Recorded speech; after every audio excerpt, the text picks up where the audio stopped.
So let's talk about Yeah. these discrepancies that you're seeing between the Yeah. weekly statement and the receipts and everything that's going on there. Yeah. I mean, I'm in California, as you all know, LA specifically, northern part of LA and San Fernando Valley. So for 2-3 weeks in a row, Lyft, I worked for Lyft strictly because they were showing me the money, and I probably did close to a couple hundred trips for Lyft last few weeks. And they came in the form of guarantees as well as ride challenges, and I took it. I mean, look, I'm not going to say it's good money. They showed me the money. I drove for them, and a lot of people thought, oh, these bonuses are giving you because they want to buy you before the interview. I go like, whatever. I ignored most of it, but Chris, it gets to you after a while when people You know kind of what? I got two things to say about that. First, yeah, so what? yeah, I know. If No, they're look, going to show you the look, money, that's where you're going. I mean, I get anybody it. can I do get that. it. I get the idea that it's it's an incentive-based system. Not everybody is getting it. People are feeling left out, and a lot of people are not even sniffing of ride challenges. That's the Mhm. system. It's an incentive-based system. But that wasn't the point. The point is, these are my 3 weeks earnings. So as you know, on some of your apps, Lyft immediately showing what the passengers are paying. In my app, not in LA yet. Maybe it's a California thing. I'm pretty sure it is because we have Proposition 22 in California, which is some sort of a minimum wage guarantee and bullshit, healthcare stipend or whatever. If you drive certain hours, I never qualify for that because I don't drive that many hours for the healthcare stipend. And I've never received Prop 22 money doing rideshare because my hourly earnings are way and above and beyond the minimum that they have set. So this was August 14th to 20th. So I'm like, okay, it's good money. 10 hours, $825, 14-hour online. 70% utilization rate, 60, $70 or $80 an hour, whatever you want to call it, on active hour, because they look at it. It was 38 trips for $582 582 guarantee. And I take it. So now, about a week later, Lyft will send you that statement, how much money they made or lost with all the breakdown. Now, I want you to pay close attention, everybody, to two items. On the left screenshot where book time says 10 hours and 10 minutes. Book time is obviously, as we know, utilized time is period 2 and period 3, meaning I accepted the trip. I on my way to pick up the passenger, and period 3 is with the passenger in the back seat. So that's book time. Okay. So that's 10 hours and 10 minutes. And then they sent me the statement because I was kind of curious about how much money they lost, because I knew they lost a shit ton of money on this, on me on this week. And now if you look at book time on the top right side of the statement, so everything else is the same. So 38 rides matches 38 rides. I drove a total of 141.25 book miles. That's like $7, $6 a mile, which is very profitable, obviously. And then online time, 14 hours and 1 minute, is exactly what it says on my weekly breakdown immediately after I finished the ride challenge or the guarantee. Except that, look at the book time difference. Instead of 10 hours and 10 minutes, they put in 6 hours and 41 minutes. That's like solid, almost 4 hour, 3.5 hour difference there, right? So Yep. I'm thinking, there's some sort of a glitch. As we know, glitches are common in the rideshare world. And No. then I did it again. It's a glitch when it benefits them and screws us. Well, yeah, I know, but then next week, so we'll put up the next one. So this is next week. This is the week prior weeks, September 4th to 10th, or next week, whatever you guys want to call it. This is like recent. Again, just the other screenshot is Chris, the one that shows the book time. Yeah, that one. So $775.42. Look at the book time on this, 8 hours and 9 minutes. So switch back to the last one, Chris.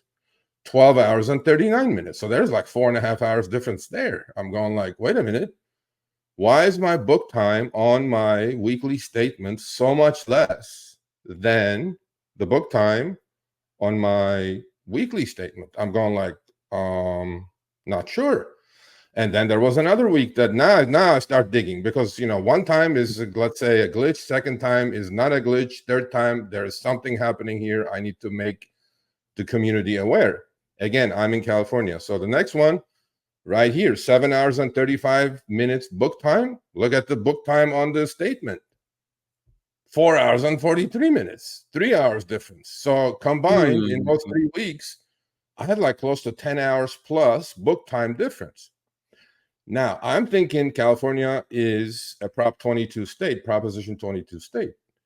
Now, Proposition 22 counts the book time off of your weekly statements. Every 2 weeks, they will send you a statement, which they did.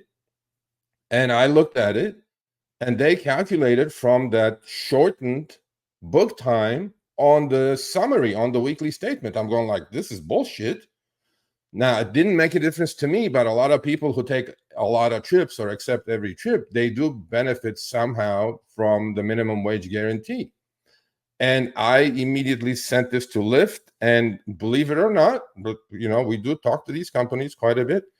And Lyft sent this to, there is, by the way, I didn't know this. This was the first time. They have a Zendesk set up for executive requests.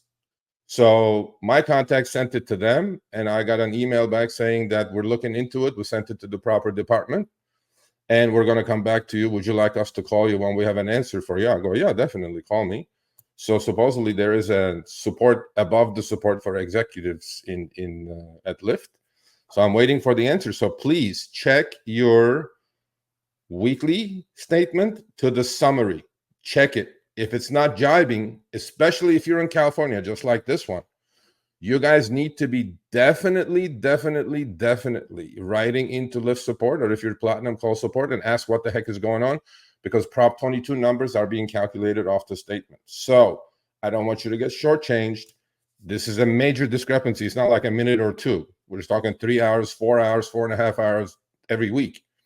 And so there you go. It caught my eye, and we're going to fix it for you. Hopefully when I hear from Lyft, I'll get back to you guys. Yeah, that was a interesting thing. You sent me those screenshots the one day, and you're like, do you see the difference between this? And I'm like, that's a hell of a difference in book time. Yeah. Well, I mean, first, it didn't make sense because there is no way in 6 hours of book time I can give 50 trips. You know what I mean? So Yeah, right. They are aware. If you are in California and you're seeing the same thing, you can email me, Sergio@RideShareGuy.com. When I do have the answer, and the problem is going to be fixed hopefully shortly. When I do have an answer, I'll email you guys back. So. Yep. And we'll let everybody know. There's a good question. Actually, hold on. There's a good question about this. Could it be the difference in pickup versus rider in the car time? I asked them that. They said no. Book time is period 2 and period 3, which is from the time accepting the trip to the passenger plus with the passenger in the car. And that's also considered Prop 22 money as well too. So it covers the time that you are on the way to pick somebody up.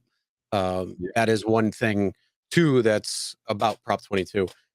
So it could be a breakdown where part of it's being recorded, like the time somebody's actually in the car, and it doesn't include the time. Vinny could be correct in this. Actually, maybe their clock or whatever, the way they measure, they forgot to add the my time to the pickup, right?